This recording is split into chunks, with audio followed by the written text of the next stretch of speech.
Their name lights up the screen, and for the first time in years, your chest does not tighten. You do not rehearse the conversation.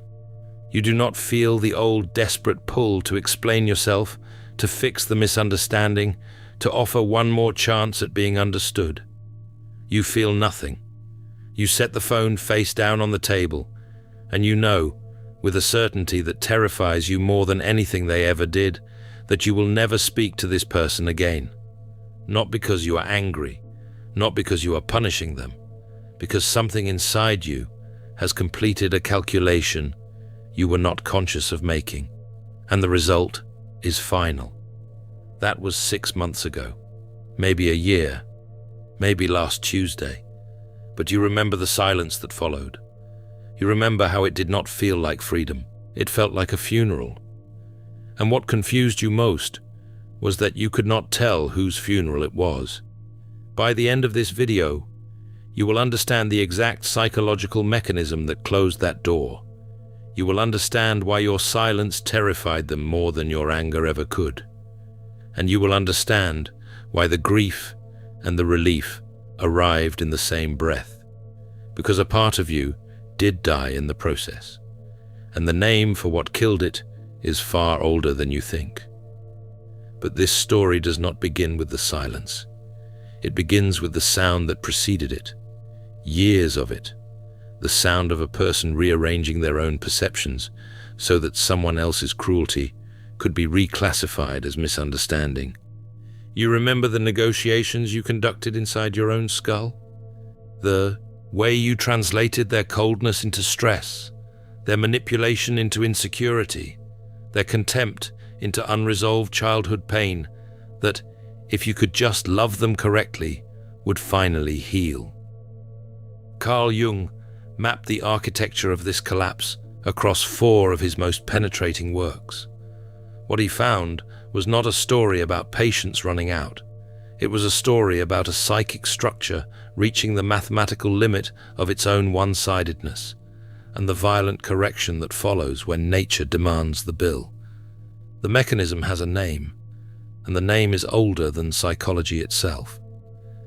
Here is what people never understand about the way it ended. It was not the worst thing they ever did. You survived the explosive arguments, the gaslighting that made you question your own memory, the betrayals that cracked the floor of your trust so completely you had to rebuild it from underneath while still standing on it. You survived all of that. You forgave all of that. You found reasons, good reasons, reasons that cost you months of interior negotiation to stay. And then it ended over something microscopic, a dismissive wave of the hand during a conversation you thought was going somewhere, a slight shift in their tone when you asked a question that mattered to you, a casual sneer so brief that if you mentioned it, they would deny it ever happened, and you would have no evidence. You never had evidence. That was the design. It might have been a Tuesday. It might have been a Sunday afternoon, the kind of grey, unremarkable day that should not contain anything permanent. You were mid-sentence or mid-thought or mid-reach, and something in their face told you that the person sitting across from you had never once, in all the years you had been performing this exhausting labour of translation, actually been listening. Not that they failed to hear you, that they had decided, perhaps long ago, that nothing you said warranted the effort of genuine attention. And that decision, visible for half a second in the flicker of their expression, was the gram of weight that broke the architecture. In that microscopic moment, something massive collapsed inside you, not a feeling, a structure, an entire architecture of belief, of hope, of willingness that had been load-bearing for years. And when it went all at once, no warning, no gradual decline, just a sudden, total absence where the trying used to be. People around you expected a scene. They expected tears or rage, or at least the visible wreckage that is supposed to accompany the end of something that consumed years of your life. What they got was silence, and the silence unnerved them far more than any explosion ever would have. Jung understood the mechanics of this collapse with a precision that modern relationship psychology has yet to match. He described what happens when the conscious attitude, the dominant orientation of the personality, is stretched beyond its biological limit. The tension of opposites, he wrote, reaches a breaking point. The energy that has been dammed up by years of forced psychological progression simply stops. It does not fade. It does not diminish gradually, like a battery losing charge. It stops, the way a heart stops. One beat, and then nothing. And the reason the final straw was something so small is precisely because the structure was already at maximum tension. The last insult did not need to be large, it only needed to exist.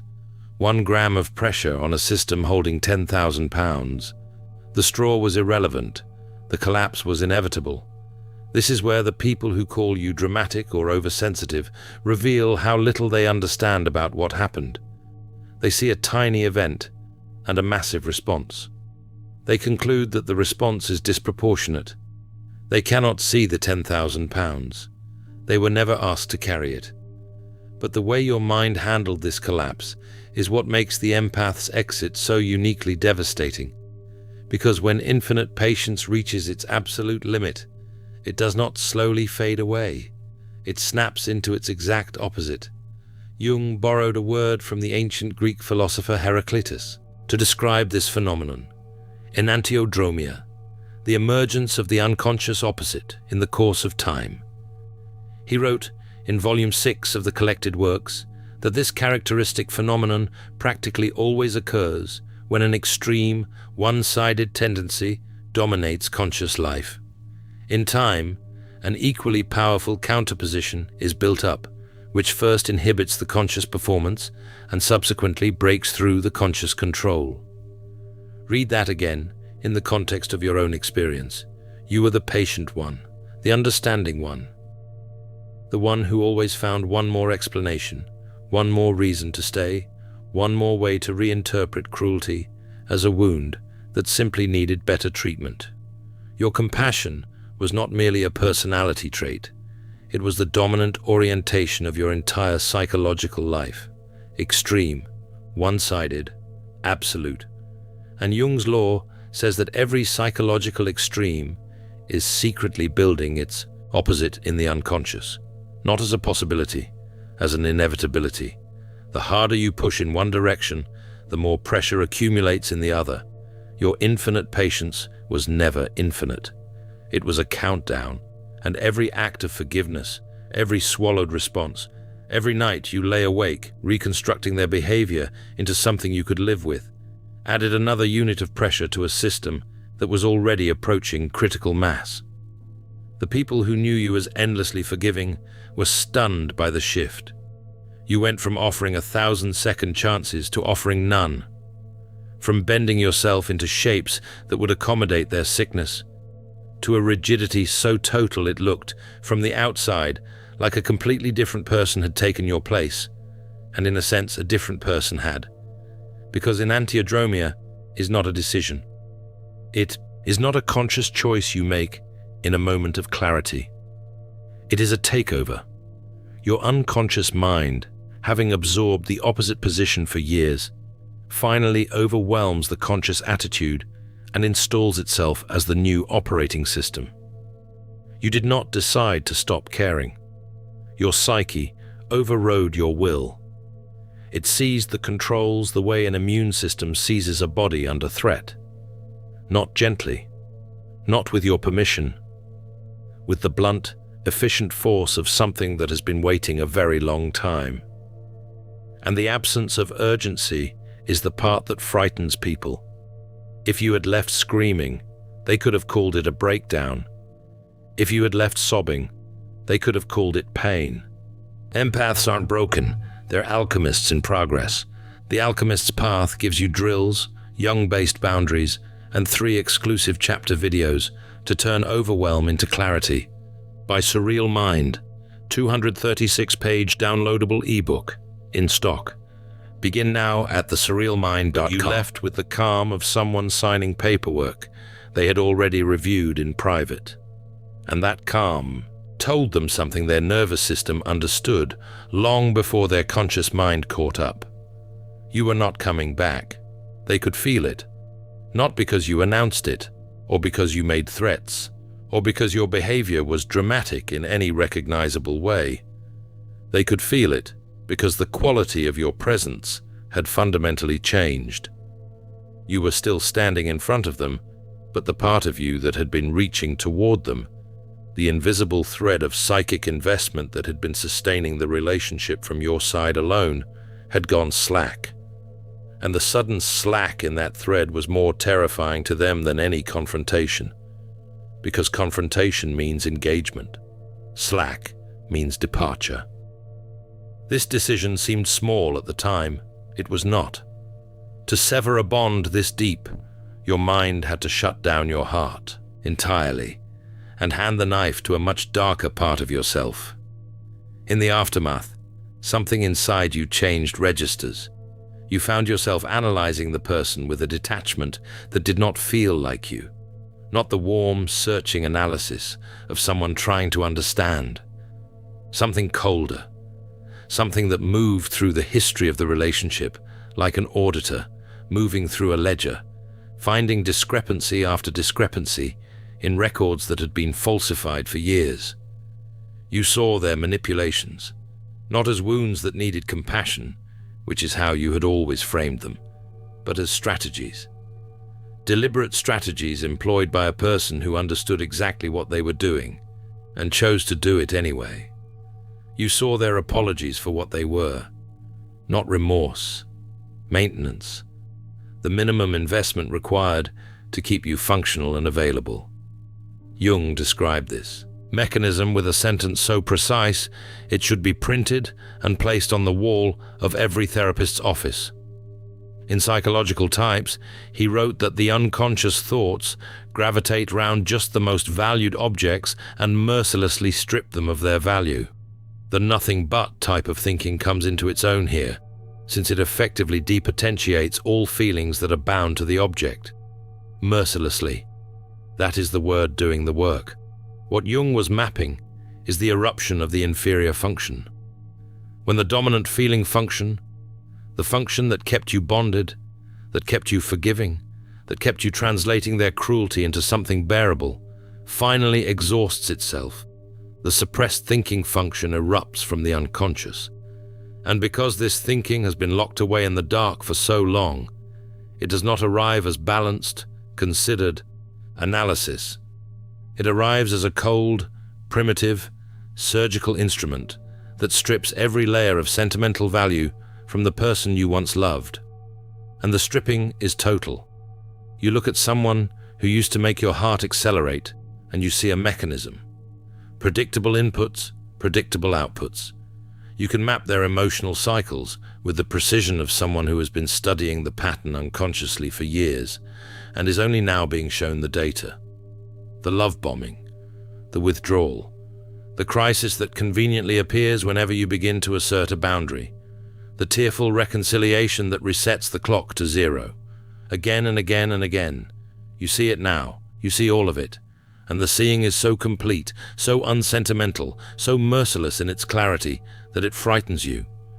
Because the person conducting this audit does not sound like you. They sound like a coroner. Cause of death, they seem to be saying, while walking through the wreckage of years you spent believing in something that was never there. Cause of death, sustained exposure to a person who understood your devotion well enough to exploit it and was careful enough to never leave fingerprints. This is the part nobody prepares you for. Underneath your deep empathy, behind the compassion that defined you to everyone who knew your name, lives a calculating, ruthless evaluator, an architect of severance who, when activated by sufficient threat, can dismantle the emotional scaffolding of a decade-long bond in a single afternoon, and feel nothing while doing it. Jung warned that the man who recognizes his shadow knows very well that he is not harmless. Recognition of the shadow, he wrote, is reason enough for humility, for genuine fear of the abysmal depths in man. You pride yourself on your compassion, you always have. But your shadow houses a blade, and you are terrified not because you used it, but because of how easily it came to your hand when the moment arrived. They called you cold. They called you vindictive. And the terrifying part was not that they were wrong. The terrifying part was that in that moment, you genuinely did not care whether they survived your absence. What happens next, on the other side of this silence, is the part that terrifies them more than your anger ever could. There is a sickening clarity that arrives in the weeks after the door closes, and it has nothing to do with them. You begin to realize, with the slow horror of someone reviewing security footage of their own robbery, that the person you fought for, wept over, rearranged your entire psychological life to accommodate, was not entirely real, not a hallucination, something subtler, something Jung identified as the projected imago, the image of your own unlived potential, your own capacity for depth and goodness and devotion, draped over the shoulders of another person like a robe they never earned and never asked to wear. Jung wrote in Volume 8 of the Collected Works that complete and final detachment can only take place when the imago that mirrored itself in the object is restored, together with its meaning, to the subject. The detachment of the imagos that give the objects their exaggerated significance restores to the subject that split-off energy which he urgently needs for his own development. Notice what he is saying. The detachment is not just emotional, it is energetic. You are pouring your own psychic substance into another person, filling them with a significance they did not possess on their own, and then falling in love with the significance you had placed there. You were not loving them. You were loving your own reflection, projected onto a surface that happened to be standing in the right light. And the narcissist, the emotionally unavailable partner, the parent who could never meet you at your depth, was never the source of the magic you experienced. They were the screen. You were the projector. Every quality you adored in them, every moment of depth you thought you shared, every conversation that made you believe this person understood you in a way no one else could, was your own golden energy bouncing off a surface and returning to you in a shape that looked like another person. When you stopped projecting, the screen went blank, and the grief that followed was not grief for them. It was grief for the realization that you spent years fighting for a ghost. The person you were trying to save never actually existed.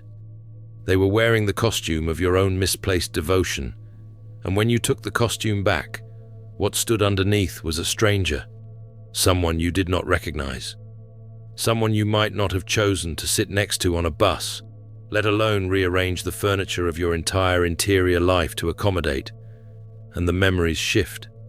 That is the cruelest part. The memories you had been protecting, the good ones, the ones you kept returning to as evidence that the relationship was worth saving, now replay with different lighting. You see the same scenes, but the meaning has inverted. The night they held you was the night after they needed something.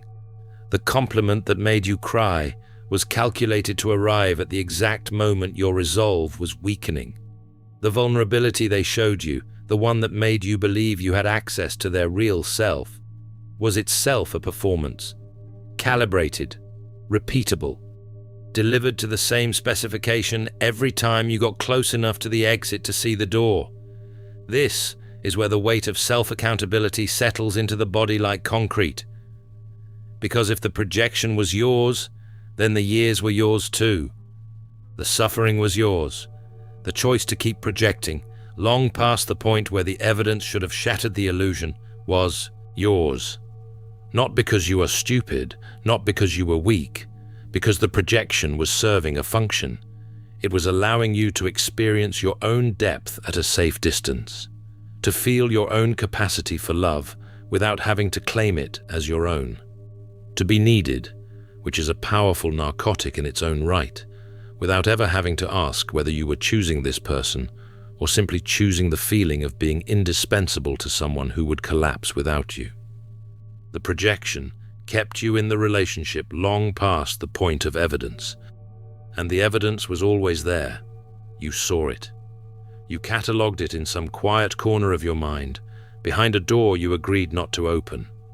Every red flag was filed, acknowledged, and then overruled by the part of you that could not afford to see clearly, because seeing clearly would mean admitting that the entire enterprise was built on a foundation you had poured yourself, and claiming that foundation as your own, taking back the energy, the meaning, the devotion you'd been investing in someone else's emptiness is the task that was waiting for you on the other side of the door you just closed. And the narcissist realizes this withdrawal instantly, not intellectually, energetically. They feel the projector switch off, and what follows is panic. They rage against your silence. The insults arrive first, calculated provocations designed to trigger the version of you that still cared enough to defend yourself. They call you selfish, heartless, unstable, cruel. They rewrite the history of the relationship in real time, casting themselves as the victim of your sudden and inexplicable abandonment. They tell mutual friends. They send the paragraphs. They show up, sometimes literally, at the places you used to meet. And all of it, every word, every accusation, every late-night text message dripping with manufactured outrage, is aimed at one objective. They need you to respond, not because they want reconciliation. They need your reaction because your reaction is proof that they still exist inside your psychological world. Your anger was sustenance. Your frustration was confirmation. Even your tears were evidence that the connection still flowed in their direction. They could survive your rage. What they cannot survive is your indifference. Jung described this phenomenon through the concept of participation mystique, the unconscious psychological identity between two people. When one person has been supplying the psychic energy that sustains the other's inflated self-image, the sudden withdrawal of that energy is not experienced as a breakup. It is experienced as an existential threat. The empath was not just a partner. The empath was a mirror. And when the mirror withdraws its reflection, the narcissist is left alone with the one thing they have spent their entire life avoiding, their own shadow. Your silence forces them to look at themselves without the buffer of your projected goodness, softening the image. And what they see, or rather what they refuse to see, is what sends them into the spiral of accusation and blame. They may recruit allies. They will tell the story of the relationship to anyone who will listen. But the story they tell will be unrecognizable to you. In their version, they are the one who tried. They are the one who was blindsided. Your years of patience, of accommodation, of absorbing their dysfunction like a sponge, will be edited out entirely, because the story they need to believe is the story in which you are the villain. And they need this story the way a drowning person needs a plank of wood. Without it, they sink into the one truth their entire personality was constructed to avoid, that they drove away the only person who was willing to see them as more than they were. The fury is not about you. It was never about you. The fury is the sound of a psyche that has been forced to confront its own emptiness and has chosen to rage at the person who removed the curtain rather than face what was hiding behind it. And here is the part that will test every ounce of resolve you have. They are not fighting for your love. They are fighting for your reaction, because your reaction is food. Your emotional energy, whether it arrives as love or as anger or as guilt, feeds the same mechanism. The only response that starves it is the one you have already chosen: silence. Your silence is not cruelty, though they will call it that. Your silence is the withdrawal of a resource they had come to treat as their birthright, and the discomfort they feel in your absence is not heartbreak, it is hunger. The hunger of a system that depended on your emotional labor for its survival and has suddenly been cut off from the supply. This is why you must protect the silence at all costs, not as a weapon, as a boundary.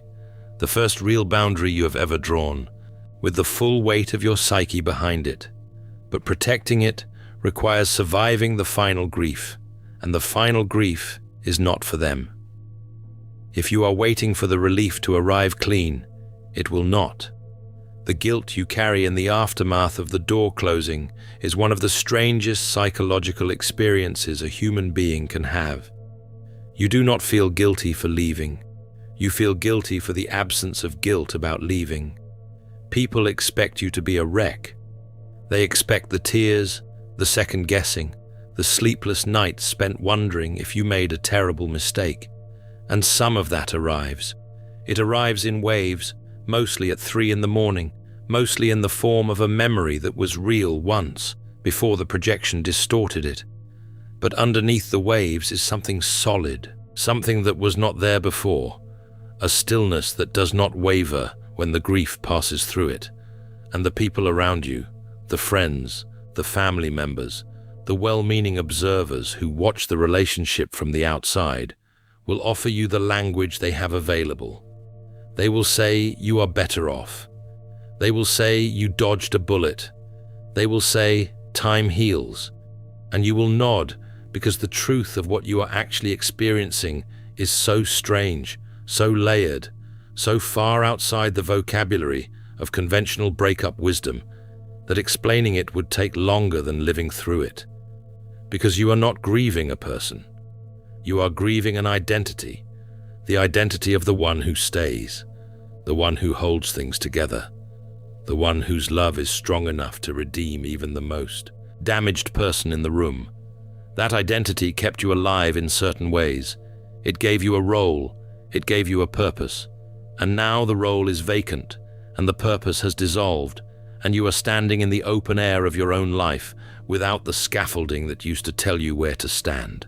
Jung understood this stillness.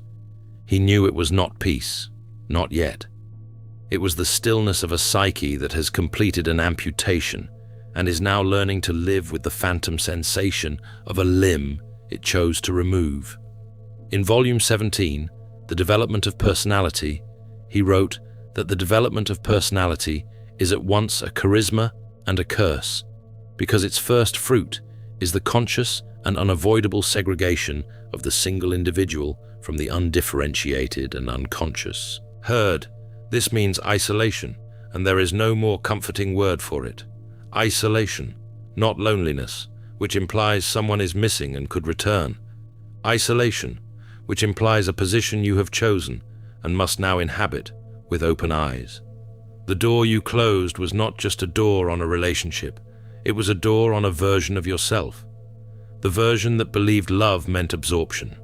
The version that mistook self-sacrifice for devotion. That version of you is gone. The version that could tolerate any wound, as long as the person inflicting it occasionally said something that sounded like tenderness. And you are mourning not the person you left behind, but the person inside you who had to die so that the door could close at all. This is individuation, not the gentle affirming process that popular psychology has made of it.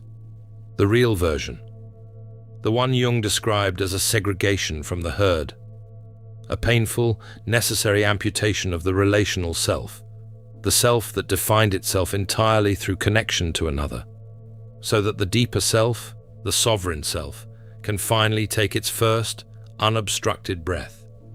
You did not become cold. You became differentiated. You did not abandon them. You reclaimed the energy you had been pouring into a projection and redirected it toward the only person who was ever supposed to receive it, yourself. And the reclamation is not comfortable. It does not feel like self-love in the way that the internet uses that phrase. It feels like sitting alone in a room that used to be full and discovering that the room is not empty. It is full of you, full of the parts of yourself you outsourced to another person because you did not believe those parts could survive inside your own skin. Your capacity for devotion, your capacity for patience, your capacity to see the best in someone even when they have given you nothing but evidence of the worst. All of that energy is still alive. It just has nowhere to go except inward, and inward is the one direction you have been avoiding for years, because inward is where the grief lives, and the grief is not small, and there is no one left to absorb it for you. The door did not slam in a fit of rage. It closed because the building on the other side burned to the ground, and you were the last one still standing in the smoke, waiting for someone to help. You rebuild something that was never yours to rebuild. You do not owe anyone an explanation for the quiet on this side of it. The silence that terrified them is the same silence that is, for the first time in years, allowing you to hear your own voice. Not the voice that managed their emotions, not the voice that translated their cruelty, not the voice that negotiated endlessly with its own perceptions so that someone else could remain comfortable. Your voice, unmediated, unaccommodating, sovereign. You did not abandon them. You simply refused to participate in your own destruction any longer. And if the grief and the relief are still arriving in the same breath, that is not confusion. That is the precise sensation of a psyche that has finally chosen itself. In the alchemist's path, perception training for empaths, you'll turn overwhelm into wisdom with practical drills, Jung-inspired boundaries, and step-by-step perception training. This guide includes 3 exclusive chapter videos to deepen each lesson. Written by Surreal Mind, 236 pages, beautifully designed 8.5 by 11 downloadable ebook, in stock now. Start your training today. Feel deeply while thinking clearly. Get the Alchemist's Path at thesurrealmind.com.